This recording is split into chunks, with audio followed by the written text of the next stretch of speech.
Raíssa, a apresentação da nova série.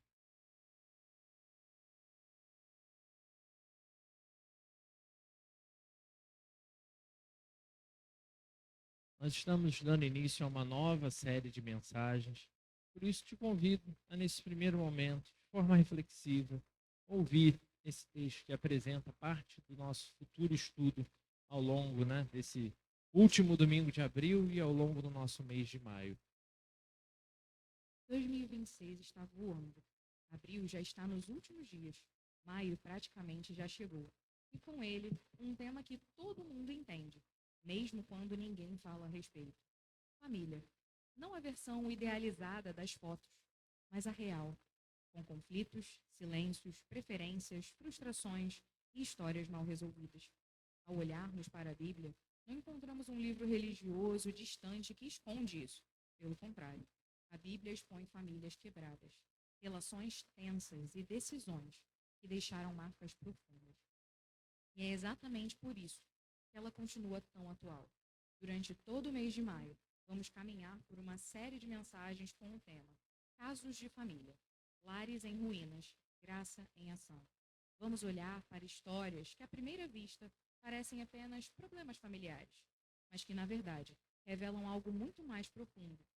Como Deus age no meio do caos, como o pecado distorce as relações e como a graça pode transformar aquilo que parecia irreversível. Não é uma série sobre famílias perfeitas, é sobre o que Deus faz com famílias imperfeitas.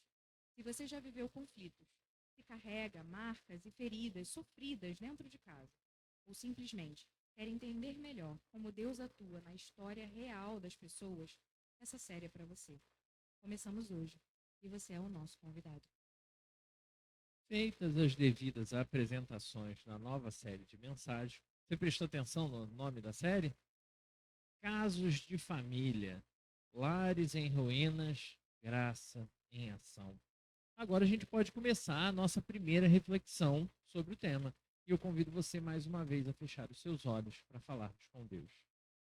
Santo e poderoso Deus, reunidos estamos no teu nome para ouvir a sua voz. Senhor, agora que foi apresentado esse tema que é tão importante e ao mesmo momento é tão angustiante, que revela, Senhor, medos, anseios, feridas. Então, Senhor, pedimos que seja o Senhor a ministrar, o teu Espírito a tratar corações, para que hoje haja cura no nosso meio, haja libertação, haja novidade de vida no manifestar de Jesus Cristo, nosso Senhor, no nome de quem oramos. Amém. Agora sim, vamos lá.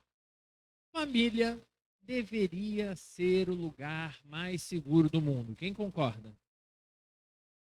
Ih, ó, o pessoal não concorda muito, não. É isso aí, é isso aí.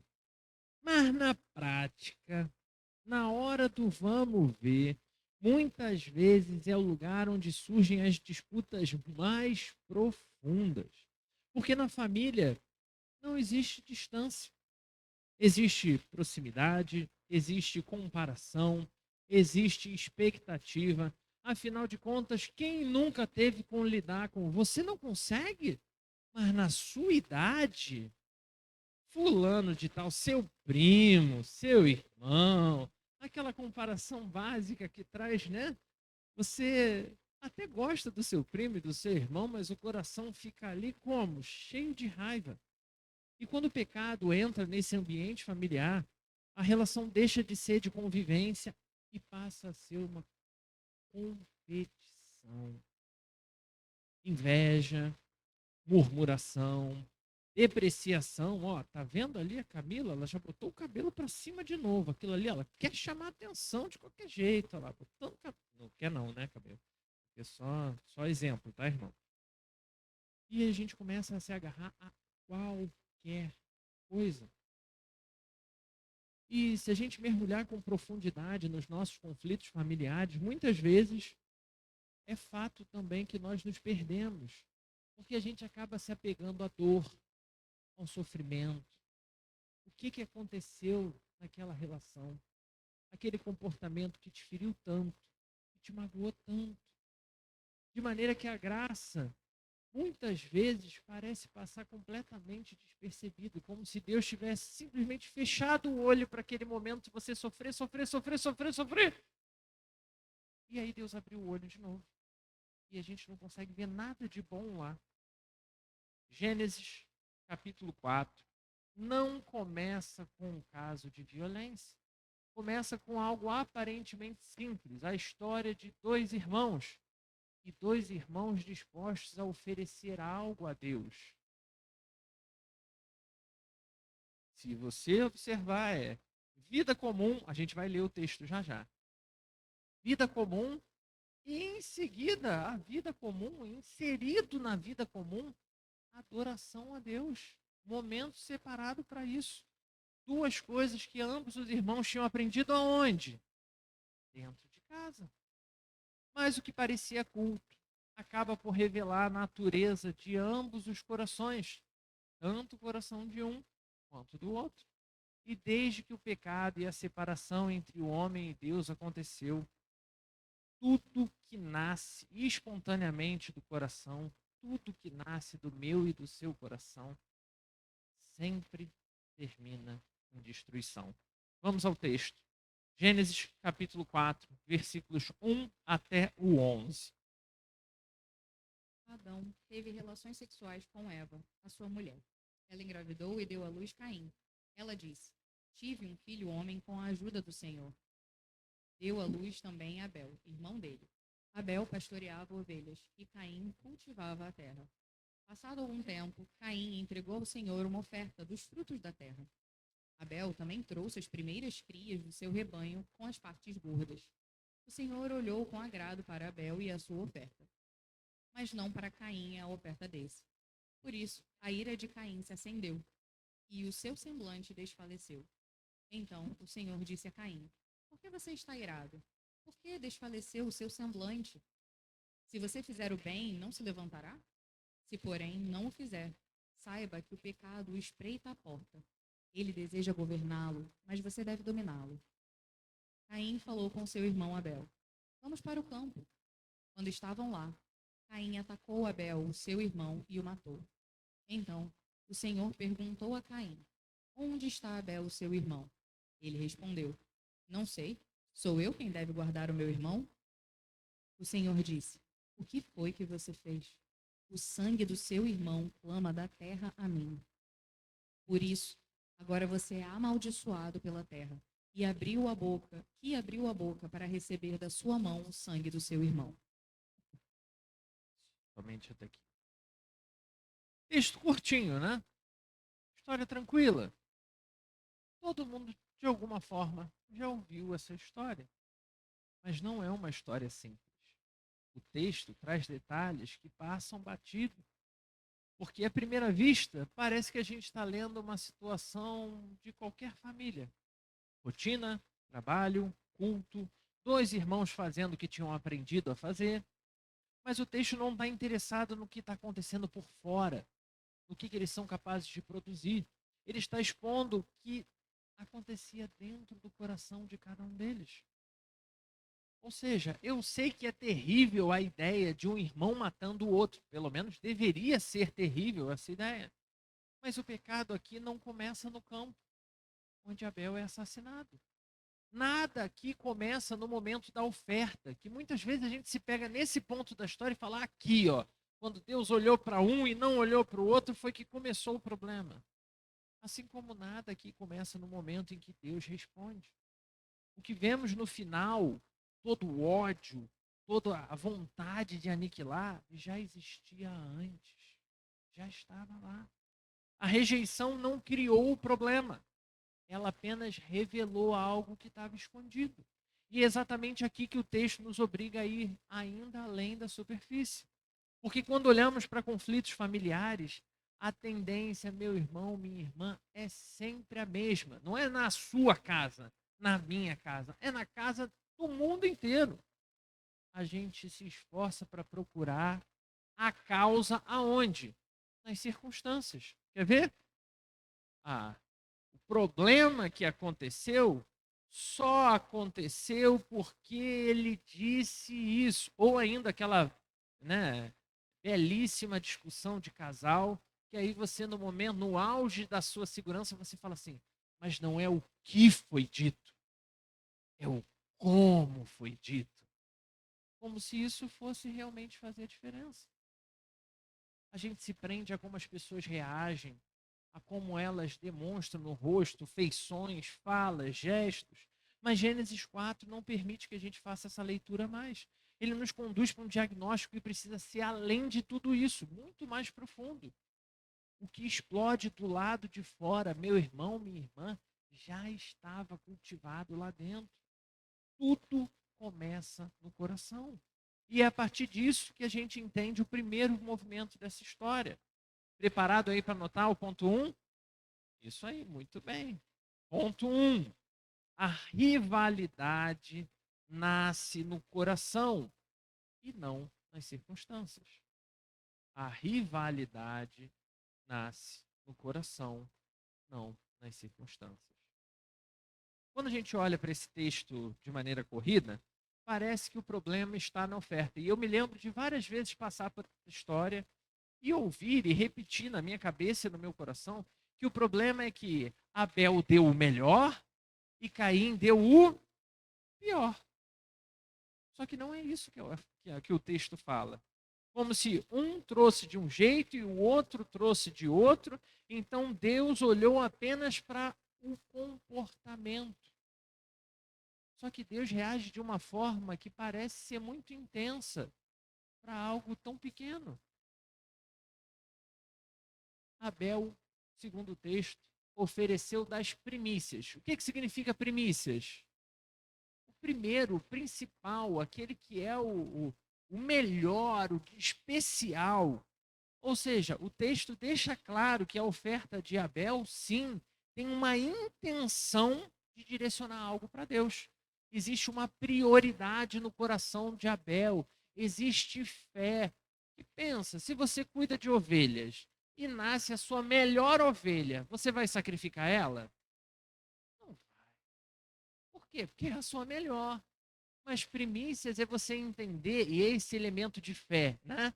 De que você vai dar o seu melhor, porque você tem muito mais do que você merece. É um movimento completamente de fé. O Novo Testamento esclarece isso, do comportamento e do coração de Abel, quando descreve que a vida e a entrega dele foram por fé. Já quando a gente olha para Caim, o texto vai dizer apenas que ele traz o fruto da terra, e é o que ele produzia. Então ele não foi copiar o irmão para fazer igual, ele não foi fazer algo que ele achou que ia ser melhor, ele fez o que ele, dentro das possibilidades, ele fez o que ele devia. E o texto é extremamente econômico nas palavras, e isso é proposital. Não há menção de primícias quando a gente fala de Caim. Não há evidência de que existia fé na entrega dele. Mas tem uma oferta. Ele coloca alguma coisa lá. Mas o coração parece não estar igualmente comprometido com o que é entregue. Como eu menciono aqui algumas vezes no momento de dízimo e oferta, e algumas pessoas já me procuraram até para dizer, pastor, fiquei escandalizado. Quando eu digo que se você vai depositar um dinheiro que te faz falta e que você não se sente confortável, guarda o seu dinheiro para você. Deus não precisa do seu dinheiro. Oferta não é sobre o conteúdo do que é entregue, é o conteúdo do coração do ofertante. Mas voltando para a história de Caim, não significa que as coisas oferecidas por Caim eram necessariamente ruins. Se você prestou atenção no que a gente leu no texto, viu que Caim não rejeitou Deus completamente, ou seja, ele não deixou de fazer algo que ele aprendeu. Pelo contrário, ele cumpriu o rito direitinho. Ele tentou se relacionar com Deus, entregando uma oferta. Ele só fez isso do seu próprio jeito. Ele era livre e ele escolheu como ele ia fazer. Ou seja, Caim não rejeitou Deus. Ele rejeitou se submeter totalmente a esse Deus. A diferença, portanto, não está no tipo de oferta. Está no coração de quem faz essa oferta. E isso, irmãos, é o centro da história.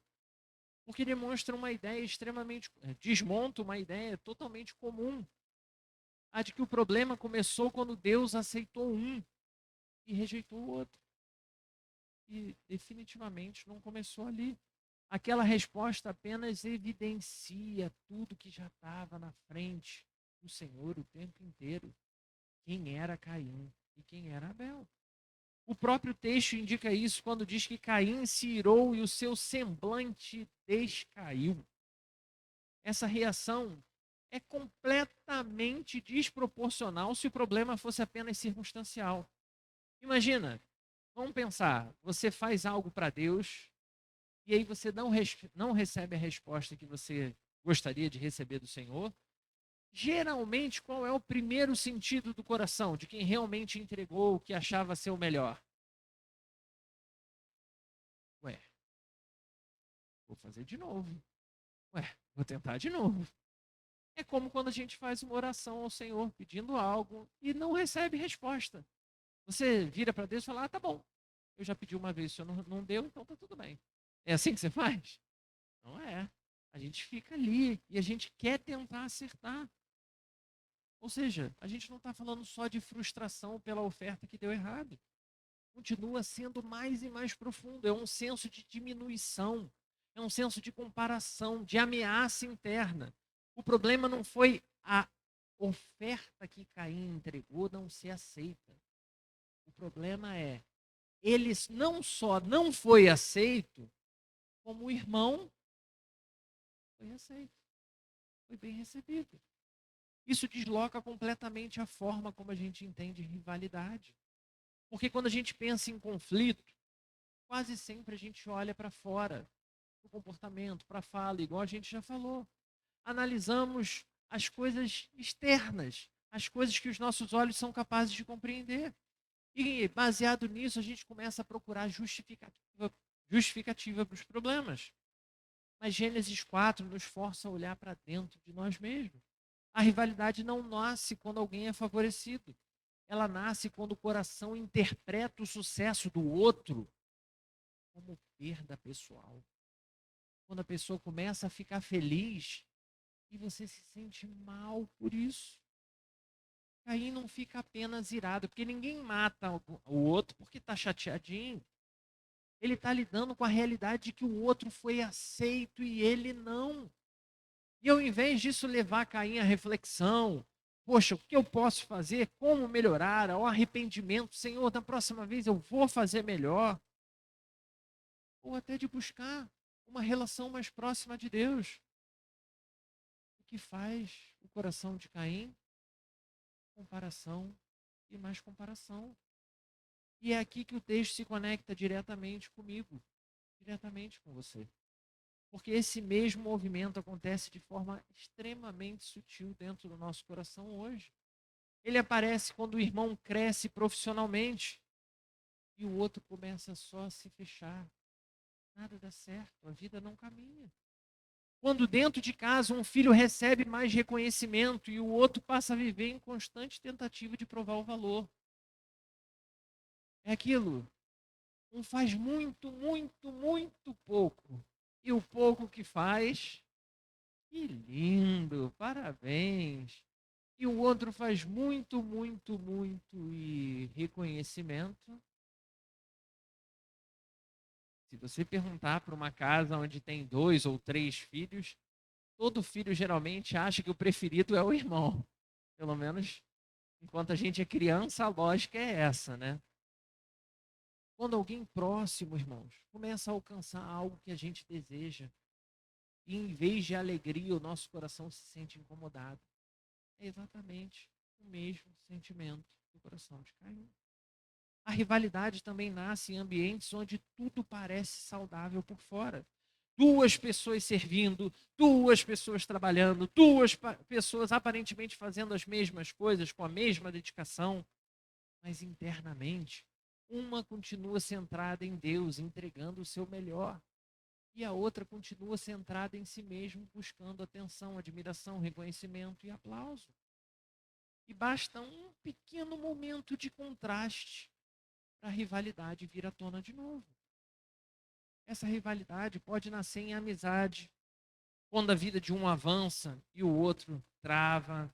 Pode nascer no casamento, quando um cresce emocionalmente com as coisas e os desafios da vida, ou até espiritualmente mesmo. Alguém vai avançando no relacionamento com Deus e o outro passa a agir só com resistência. Pode nascer até dentro da igreja, irmãos. Quando o reconhecimento de alguém expõe a necessidade de validação do outro. Em todos esses casos, o padrão é sempre o mesmo. A comparação substituindo a identidade. O desempenho substituindo o relacionamento. O reconhecimento deixa de ser consequência e se torna quase que uma necessidade. E quando isso acontece, qualquer diferença se torna ameaça. Por isso o texto é tão direto. Ele não nos permite culpar as circunstâncias. Ele nos conduz ao coração. Porque é ali que a rivalidade continua nascendo. E se não for tratada ali, inevitavelmente vai se manifestar nas relações. Inevitavelmente vai gerar destruição. Antes de existir o conflito visível, já existia desordem no coração. E é isso que esse texto vem expondo. É isso que a gente precisa aplicar ainda melhor. E assim a gente chega ao ponto 2. Ponto 2. Presta atenção que esse aqui, se o 1 já é ruim de lidar, o 2 é mais desafiador. Ponto 2. A rivalidade cresce quando o pecado não é confrontado. A rivalidade cresce quando o pecado não é confrontado. E aqui o texto dá um passo um pouquinho além. Porque se no primeiro momento a gente viu que o problema nasce diretamente do coração, agora a gente vê que ele não permanece neutro. Eu sei, a gente tem essa mania de achar, né, que existe neutralidade. Mas não existe. Ele cresce, ele se desenvolve, e isso acontece sobretudo quando não é confrontado. Antes de qualquer tragédia, antes de acontecer a primeira grande atrocidade do mundo, Deus intervém. Ele não permaneceu em silêncio, ele não viu o que estava para acontecer e fingiu, vamos ver o que acontece. Não. Ele não simplesmente se dispôs a observar Caim caminhando para essa destruição. Pelo contrário, Deus se aproxima dele e pergunta: por que você está com raiva? Por que você ficou triste? E o problema de Caim aqui, você tem que prestar atenção, porque você acha que Deus estaria perguntando para ele sem saber o motivo? Então a pergunta não é para gerar informação, não. O objetivo é para gerar confronto. Ao fazer essas perguntas, Deus estava trazendo Caim a consciência do que já estava acontecendo dentro dele. E então, depois de fazer essas perguntas, Deus é claro e direto dizendo: o pecado está à porta. E essa imagem é muito forte, irmãos. Porque ele continua lá. Eu não sei se você vê, mas que ele está lá, à sua porta. Não é algo passivo, não é uma fraqueza leve que você tem. É como se fosse... Você já viu aqueles vídeos de vida selvagem? Quando você tem a moita ali, aí tem um bichinho ali passando e tem um predador que ele está tão agachado que você olha de longe e você nem percebe que ele está ali. Mas é como se você pudesse sentir que tem alguma coisa. E nesses vídeos geralmente mostra, né? O bicho sente que tem alguma coisa, dá aquela olhada, olha de novo. O pecado é esse bicho ali agachado diante de você, pronto para te atacar. Existe intenção, existe movimento, existe direção. O texto está dizendo que o pecado não apenas existe, ele não apenas está lá, ele está ativamente operando para te derrubar. Ele deseja o domínio do seu coração. Mas apesar disso, Deus aponta que existe um elemento aí capaz de fazer diferença. Ele chama Caim a responsabilidade. Com o fim do versículo 7, dizendo: cumpre a quem dominar? A Caim. Cumpre a mim, cumpre a ti dominar os nossos pecados. Ou seja, Caim não é tratado como vítima das emoções. Tadinho, Caim era muito nervoso. Por isso que matou o irmão, coitado. Não foi culpa dele. Ele tinha algum problema psiquiátrico. Não. Ele é chamado a responder diante de Deus pelos seus atos. Deus não minimiza o que está acontecendo, mas também não retira de Caim a responsabilidade de lidar com o que estava acontecendo. Ele precisava lembrar das promessas. Aqui está a chave importante. Deus sempre nos confronta antes de julgar as nossas ações. Ele expõe antes de nos punir. Ele chama a reflexão antes da gente ver qualquer consequência das nossas escolhas ruins. Mas Caim continua ignorando tudo isso. Ele abraça o próprio desejo. Ele sabe o que pode acontecer e ele não consegue parar de pensar naquilo tudo. Porque o problema não era falta de entendimento, era resistência do coração. E é exatamente aqui que a rivalidade vai se tornando mais e mais perigosa. Não no momento em que ela surge, que ela se torna visível, mas no momento em que ela é mantida sem tratamento. Quando a gente percebe que existe algo e prefere fingir que não tem. O movimento do texto é cirúrgico. Primeiro, há uma emoção completamente descontrolada. Caim se ira, se fecha, se entristece, se abate. Mas em seguida, tem um confronto divino que traz luz ao que está acontecendo. Você precisa lembrar, Caim, você precisa ver. Você não é o que você está sentindo. Mas em vez de responder a esse confronto, Caim escolhe rejeitar. E a partir daí, meu irmão, minha irmã, o pecado começa a amadurecer de uma forma avassaladora. E o problema está aí, porque esse não é o padrão só de Caim. Ele se repete comigo e contigo. É o ressentimento que não é tratado e vira distância. É a comparação que não é confrontada e vira inveja. É a frustração que não é processada e vira hostilidade silenciosa. E com o tempo, aquilo que parecia pequeno vai ganhando cada vez mais forma, cada vez mais força e passa a dirigir as nossas atitudes. Por isso, o texto nos obriga a perceber algo que normalmente a gente tende a ignorar. O momento mais crítico dessa história não é quando Caim mata Abel. Esse não é o ponto mais crítico. É quando Deus fala, Deus avisa e Caim decide ignorar a ordem do Senhor. Esse é o ponto mais crítico. Porque é ali que a direção da história é definida. Caim mata Abel porque ele se negou a ouvir a voz de Deus. E isso tem uma implicação direta na nossa vida. Famílias não são destruídas por conflito em si. Afinal de contas, a gente está num mundo mau, corrompido pelo pecado. Eu sou pecador, você é pecador. Numa família é um monte de pecador reunido. Conflitos vão continuar acontecendo. As famílias são destruídas quando esses conflitos não são tratados à luz da verdade. Quando eles são abafados, quando é empurrado para debaixo do tapete. Não, não fala disso. Né? Os mais novos vão dizer, o pecado é tipo Bruno, né? Não falamos do Bruno, não. Deixa para lá. Não, passou, e aí a gente não trata. Ou quando a gente ainda tenta racionalizar demais e vai só empurrando o pecado para frente. Quando ninguém para perguntar o que está acontecendo dentro de mim. Por que eu estou sentindo isso? Quando ninguém se permite ser confrontado. Quando ninguém decide lidar com o pecado enquanto ele ainda está à porta. Enquanto ainda você pode fugir dele. Porque depois que ele começa a dominar o coração, ele não fica pequeno, não. Ele cresce, ele destrói, ele oprime. E pouco a pouco começa a dar os frutos de maldição. E é isso que nos leva ao ponto 3 da nossa reflexão. Ponto 3. A rivalidade termina em destruição quando Deus é removido do centro.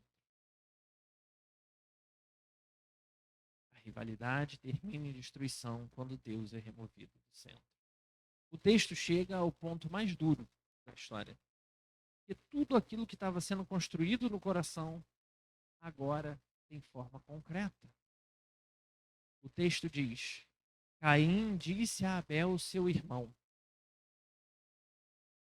e estando eles no campo, levantou-se contra ele e o matou. Aqui a gente precisa perceber um movimento. Isso não aconteceu de forma impulsiva. Não foi, teve a oferta de Abel, a oferta de Caim, Caim ficou triste, ficou chateado, ficou irritado, saiu dali e tacou uma pedra na cabeça de Abel. Não foi assim. Ele pensou, ele premeditou, ele planejou, teve toda uma intenção por trás de como que ele ia fazer, onde ele ia fazer. Ele saiu do lugar do confronto com Deus, com a ideia de levar o irmão para um lugar e matar. O ambiente mudou. A presença de Deus foi ignorada. O isolamento do coração já estava tão duro, que já estava cristalizado ali, que ia dar em destruição. E aquilo que tinha amadurecido no coração, então finalmente encontra espaço para se manifestar. O ato não começou no campo. Ele apenas culmina ali. Isso é importante porque corrige outra leitura errônea aqui. Caim não matou Abel por conta da oferta. Coloca isso no seu coração de uma vez por todas. Mas a oferta serviu como gatilho. Abel se torna alvo porque ele representa aquilo que Caim rejeitou ser. Então ele não só rejeitou adorar a Deus dando as primícias, como ainda acha absurdo alguém que faz ser bem-sucedido. Abel representa a fé que Caim não quis exercer. Ele representa a relação com Deus que Caim continuou durante todo o processo dessa história abrindo mão. Em outras palavras, a presença de Abel confronta a condição de Caim. E quando o coração não quer ser transformado, meu irmão, minha irmã, ele vai tentar tudo que tiver ao alcance dele para resolver, para dar vazão ao seu desejo e fugir de tudo aquilo que confronta. Quantas vezes eu conversei com pessoas vivendo desafios dos seus próprios pecados e no fim das contas a pessoa chegar para mim e falar assim: pastor, eu amo o evangelho, eu amo a igreja, eu amo Deus, mas essas coisas não são para mim. Eu não consigo abrir mão de pecar. Eu não consigo abrir mão dessa parte da minha vida. É exatamente o mesmo comportamento, irmãos. Infelizmente, os nossos corações são corrompidos exatamente como o coração de Caim. Nem um pouquinho melhor que ele, não. De maneiras que padrões parecidos vão acontecer de novo e de novo, até essa vida aqui se encerrar. Nem sempre vai ser evidente com comportamento, com fala, com ação, mas as relações começam a deixar claro. Pessoas são afastadas, são silenciadas, são evitadas, não porque fizeram algo diretamente, mas porque de alguma forma elas expõem, ainda que involuntariamente, aquilo que você não quer encarar de você mesmo. A sua falha, a sua preguiça, o seu erro. Filmes e séries, e aqui eu quero a sua atenção. Filmes e séries expõem isso assim de uma forma incrível. O outro revela algo ruim de mim, então tem que ser destruído, algo tem que ser feito. E enquanto eu estudava, eu pensei em alguns personagens para ajudar a gente a entender isso de forma mais clara. E o primeiro personagem remete à minha infância, talvez os mais novos aí não sejam impactados, mas o primeiro personagem que veio do meu coração foi um leão negro chamado Scar. Você sabe de onde ele é? Filme O Rei Leão. Personagem que revela a clássica rivalidade entre irmãos. Se você conhece a história, sabe que o Scar não suporta o fato de não ser o filho escolhido para ser o rei. O problema não é o Mufasa ser o rei. O problema não é o irmão dele ser mais forte, ser melhor, ter uma melhor visão de reino. Nada disso é problema. O problema é o que o irmão representava dentro do coração do Scar. Resultado, o que o Scar faz? Elimina o irmão para assumir o lugar dele.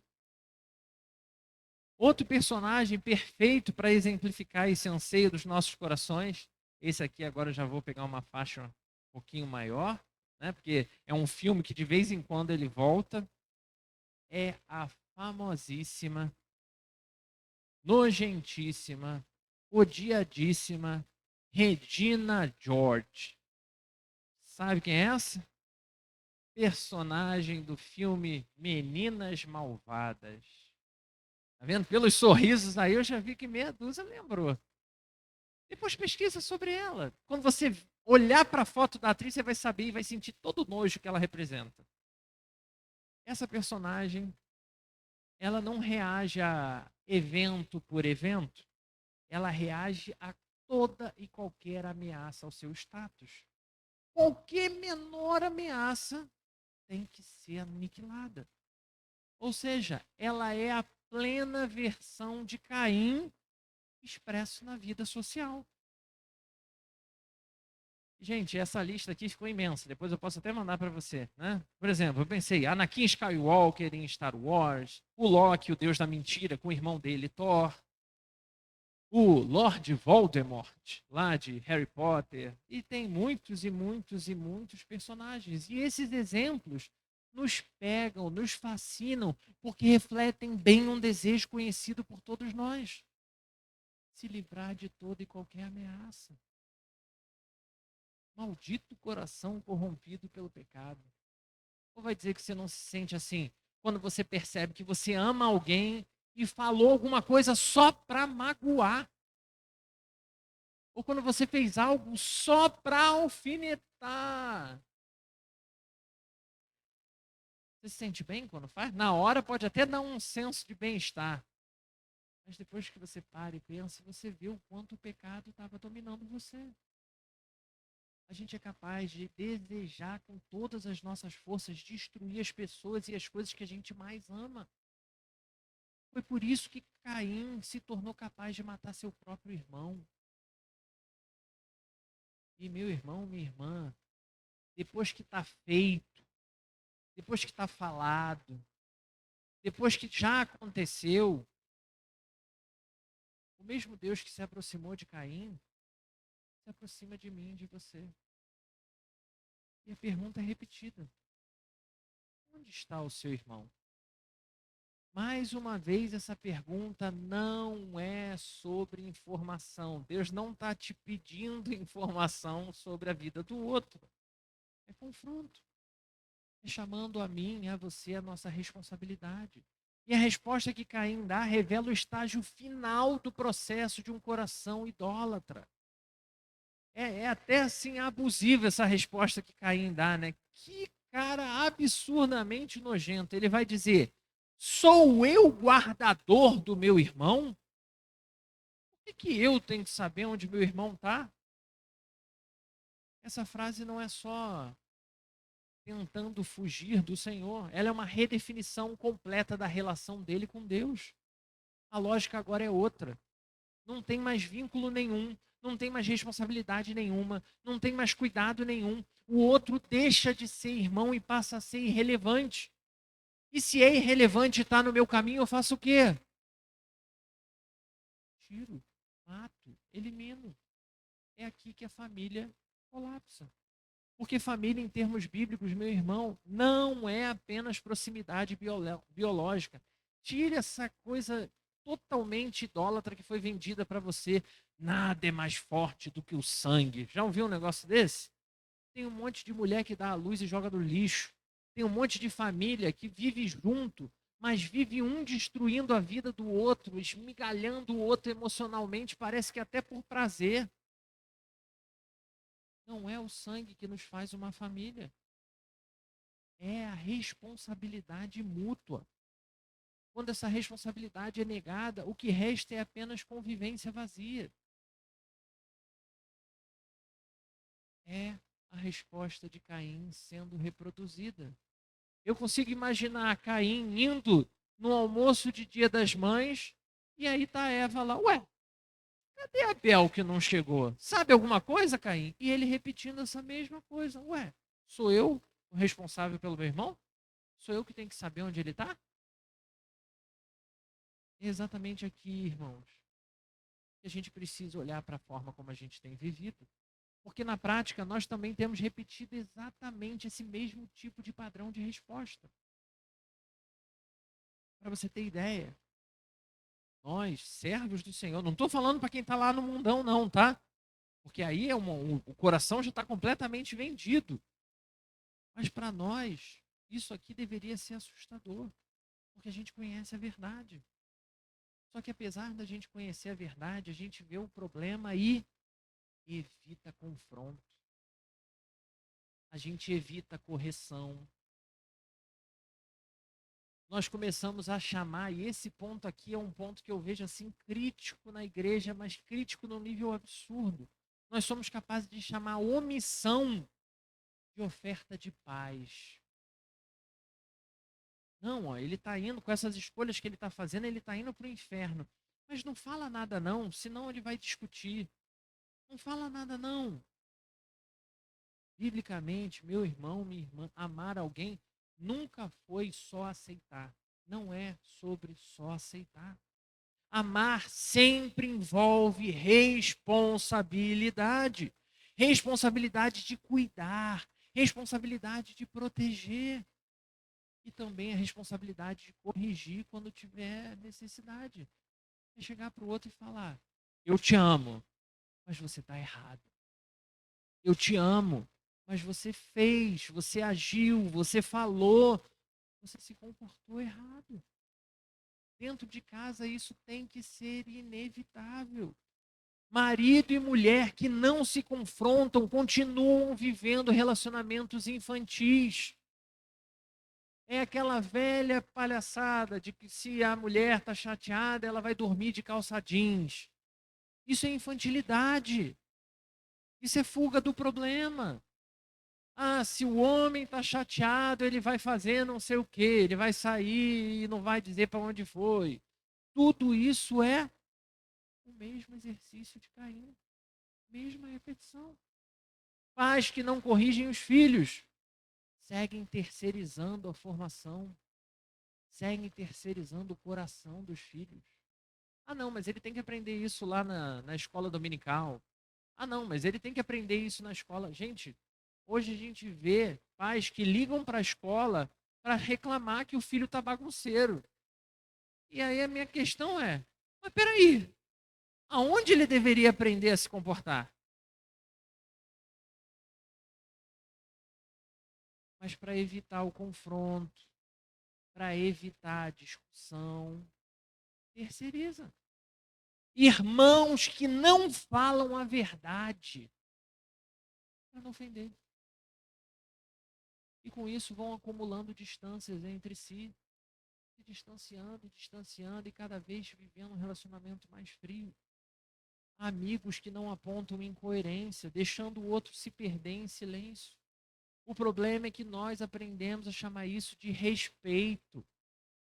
Nós ainda temos a coragem de dizer que estamos fazendo isso com respeito ao outro. Quando muitas vezes é só medo. Medo de quê? Medo de conflito, medo de rejeição, medo de perder o relacionamento. E aí você deixa o outro morrer, porque você não quer perder o que é precioso. É exatamente isso que esse texto está mostrando. A ausência de confronto não preserva relações. Bota isso na sua cabeça. A ausência de confronto não preserva relações. Ela prepara o caminho para a destruição. Sabe quando você está com seu amigo e ele conta aquela mentira, que você está lá assim do lado, aí ele conta a mentira, tu faz assim, dá até aquela olhada assim de tipo...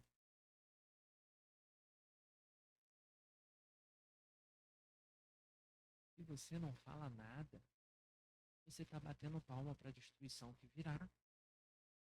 E isso, meu irmão, minha irmã, não é ser família. Isso é convivência sem compromisso. Então vem a consequência dessa escolha de viver a vida dessa forma. Deus vai dizer: a voz do sangue do seu irmão clama da terra. O texto deixa claro que o pecado não é algo isolado. Ele nunca afeta apenas quem pratica o pecado, ele gera um impacto em toda a criação. Ele deixa marcas, ele altera o ambiente.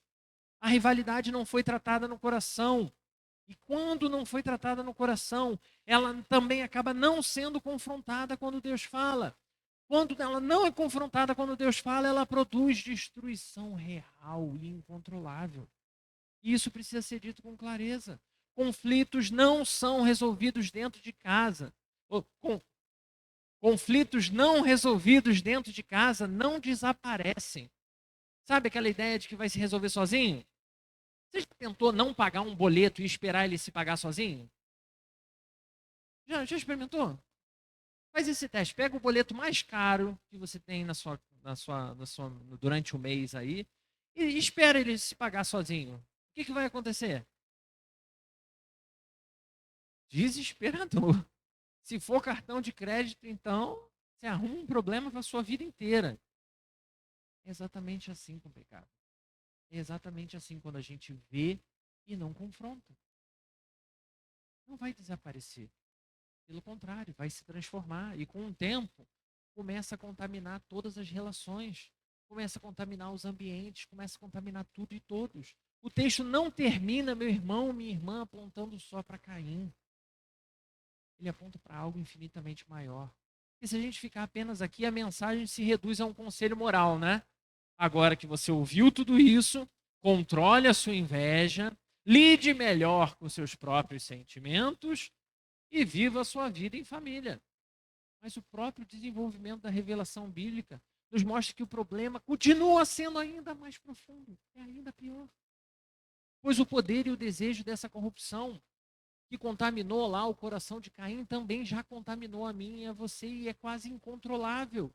Eu narrei aqui na igreja um episódio que eu vivi aqui na frente aqui da igreja, de raiva. Hebreus afirma para nós, irmãos, que toda essa história registrada em Gênesis 4 tem um significado muito mais profundo. Porque existe um outro sangue que foi derramado. Um sangue que fala melhor do que o sangue de Abel. Porque o sangue de Abel, a gente acabou de ler, ele continuava clamando por justiça. Era um sangue que denuncia o pecado. Um inocente foi simplesmente assassinado. Ele expõe que alguém desejou o mal e fez o mal. Existe uma dívida de sangue a ser paga. Mas de uma forma extraordinariamente especial. O sangue do nosso Senhor Jesus Cristo revela a maior expressão de graça possível.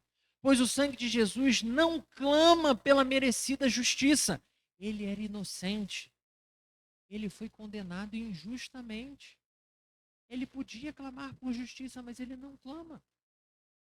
Ele não clama pela condenação do pecador. O que a Bíblia diz é que o efeito do sangue de Cristo é completamente ao oposto disso.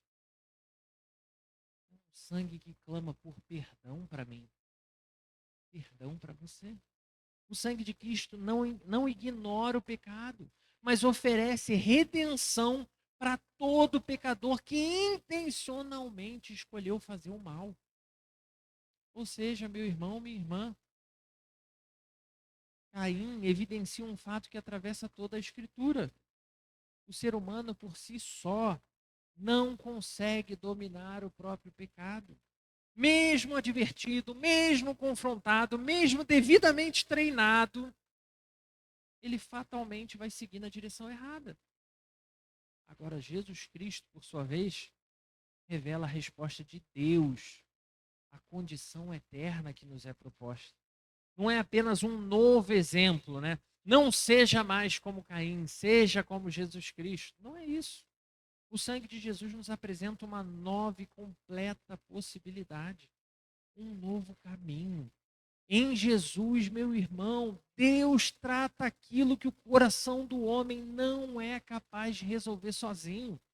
E aqui a gente pode olhar para todo e qualquer sentimento, sensação, memória, ferida, trauma, vício. Porque para se sentir melhor, o nosso coração, parecido com Caim, vai continuar nos conduzindo a tirar a vida de quem a gente ama. Mas o coração de Jesus Cristo, quando Ele domina o nosso coração, por amor, a gente se torna capaz de entregar a vida, abrir mão de estar certo. A gente não precisa mais cultuar o próprio eu. E isso muda completamente o ponto de chegada. Porque ainda hoje continua ecoando em nós a mesma pergunta: onde está o seu irmão? Onde está aquele amigo que você gostava? Onde está aquele relacionamento que era tão bom e tão próximo? Mas em Cristo, mais do que gerar em nós culpa, surge a nova realidade. Nós não somos apenas chamados a responder pelos nossos relacionamentos, mas somos chamados a viver a expressão da graça que restaura todas as coisas. Sem essa graça, a história sempre vai terminar igual Gênesis 4, mas com um novo caminho. Pelo sangue de Cristo, eu e você encontramos reconciliação, encontramos transformação, encontramos vida nova. Mesmo que você tente se justificar, mesmo que você tente proteger a sua história familiar, toda família carrega em si potencial de conflito. Isso não é exceção, não. Tem alguma família aqui que nunca teve briga? Teve? Se não teve briga, teve bastante mentira. Porque, né? Como é que a pessoa vai defender um negócio desse? Isso não é exceção, isso é condição. O que diferencia uma história da outra não é a ausência de tensão, não é a ausência de problema, mas a forma como o nosso coração responde, como reage quando essas coisas aparecem. Gênesis 4 foi nos conduzindo ali passo a passo, dizendo que a rivalidade não começa fora, ela nasce aonde? Dentro, no nosso coração. Ela cresce quando não é confrontada, então tem que ser confrontada. E ela vai continuar terminando em destruição, se Deus continuar não sendo o centro da sua vida, da sua história, do seu coração. Por isso a pergunta de Deus, apesar de tão antiga, é extremamente atual. E ela continua sendo para mim, ela continua sendo para você. Por que que você está com tanta raiva? Por que você está tão triste? Ou pior, aonde está o seu irmão? Deus já sabe a resposta. Mas essas perguntas são um convite para o meu e para o seu coração voltarmos à verdade. São chamados à responsabilidade, porque no fundo o problema nunca foi com Caim. O texto deixa claro. Ele revela como a gente age quando a gente é contrariado, quando a gente começa a comparar. Ninguém comparou Caim e Abel. Foi o coração de Caim que fez essa comparação, porque ele não foi reconhecido. E aqui é o ponto decisivo. Ou o nosso coração é governado por Deus, ou é governado pelo pecado. Não tem neutralidade, não tem outro caminho. É exatamente por isso que o evangelho precisa ser indispensável, irmãos. Porque não se trata apenas de controlar as emoções. Você pode ir fazer terapia, eu sou psicólogo, você pode fazer terapia, você pode desenvolver todo um autoconhecimento, habilidades, e isso não vai ser suficiente. Você pode ajustar o seu comportamento, você pode melhorar as suas relações, e isso não será suficiente. Porque a gente está falando de algo que está mais ligado à essência do nosso coração. Um coração que precisa ser transformado.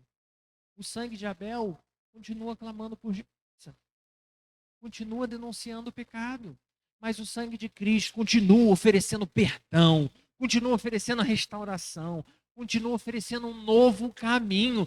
Não importa o quão destruído foi, o Senhor tem poder para fazer novas todas as coisas. Ou seja, sem Cristo, a destruição é certa, é o único caminho. Mas com Cristo, todas as coisas são possíveis. Então a aplicação não é saia daqui e resolva os seus conflitos, mas submeta o seu coração ao Senhor. Leve a Deus tudo o que te entristece. Traga para a luz os incômodos, as tristezas. Eu falava ainda com Samuel lá atrás, né? mais cedo na hora do café. Inclusive, o café de hoje foi feito pelo Samuel. Tá? Se tiver bom, é o café cubano. Se tiver ruim, ele disse que aprendeu com a Islane. Brincadeira, Islane. Como eu comentava com ele lá fora, um adulto saudável, que tem o seu coração no Senhor, e fica chateado com o que o outro falou, com o que o outro fez, procura a pessoa. Não precisa ser na mesma hora, não, tá? Porque na mesma hora, às vezes, a gente está irado demais para fazer isso.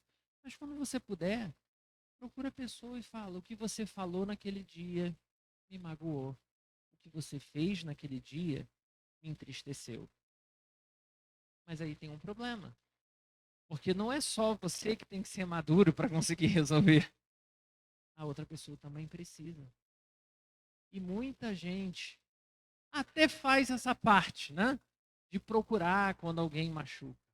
Mas quando é procurado, se justifica, se explica, fica com raiva, aumenta a discussão. Não ouve o que o Senhor está fazendo, o que o Senhor está dizendo. Meu irmão, minha irmã, assuma a responsabilidade pelos seus relacionamentos. Não alimente os desejos de morte. Não alimente a vontade de aniquilar. Não alimente frutos de conflito do seu coração. Porque o perigo nunca esteve no conflito. O perigo continua vindo do pecado que cresce em silêncio dentro de você. Capaz de transformar até aquilo que devia ser família em um espaço de ódio profundo. E a verdade final que se torna inevitável é: onde Deus não governa o coração, o pecado governa todos os relacionamentos. Então, até quando você pretende insistir com as mesmas respostas de Caim? Até quando você pretende seguir justificando o que a rivalidade se tornou no seu coração? Acabamos de entrar no mês de maio. Quer dizer, vamos entrar, né? Daqui a uns poucos dias. Quantos dias? 26. 4 diazinhos. A gente vai estar diante do mês de maio. Mês da família. Isso não pode ser só mais uma data. Aproveita a oportunidade que Deus está colocando diante de você. Transforma isso numa oportunidade real de responder de forma diferente. Não repetindo os mesmos padrões. Não justificando os mesmos pecados. Não alimentando as mesmas rivalidades de sempre, porque você sempre foi assim e a sua irmã sempre foi assado. Mas encontrando em Cristo aquilo que o nosso coração não consegue produzir sozinho. Então, eu encerro com essa pergunta antes de convidar a orar. O que você vai fazer com o que Deus acabou de falar com você? Você ouviu, Deus falou. Agora a responsabilidade é sua. Convido você a fechar os seus olhos. Vamos orar. Santo e poderoso Deus, louvado seja o teu nome. Senhor, é muito duro para nós quando a gente percebe que grande parte dos nossos problemas não tem a ver com o outro, tem a ver com o nosso próprio coração. Nós somos ingratos, somos invejosos, somos orgulhosos, arrogantes. Senhor, essa lista podia durar o domingo inteiro e ainda assim não seria suficiente. Nosso coração consegue expressar tudo de ruim que existe nessa terra. Basta ele interpretar da forma que ele quiser. Senhor, tem misericórdia de nós. Obrigado, Senhor, porque são diante de momentos como esse, onde vemos na tua palavra histórias de outros homens que tiveram o mesmo anseio, a mesma vontade. Nós somos advertidos pelo teu Espírito de que existe um outro caminho. Senhor, obrigado pelo caminho que nos foi aberto por Jesus Cristo. Um caminho que a gente não consegue seguir sozinho, mas é do Senhor que vem a força para a gente seguir. Obrigado, Senhor, pelo sustento que teu Espírito nos traz. Obrigado, Senhor, pelo alimento que a tua palavra nos serve. Obrigado, Senhor, porque todos os dias o Senhor tem nos ensinado um pouco mais sobre como servir ao Senhor de verdade, como ser igreja de verdade, como ser família de verdade. Senhor, leva-nos a viver isso de forma tão consciente, tão sólida, que todos vejam que vivemos um novo momento contigo. Em nome de Jesus. Amém.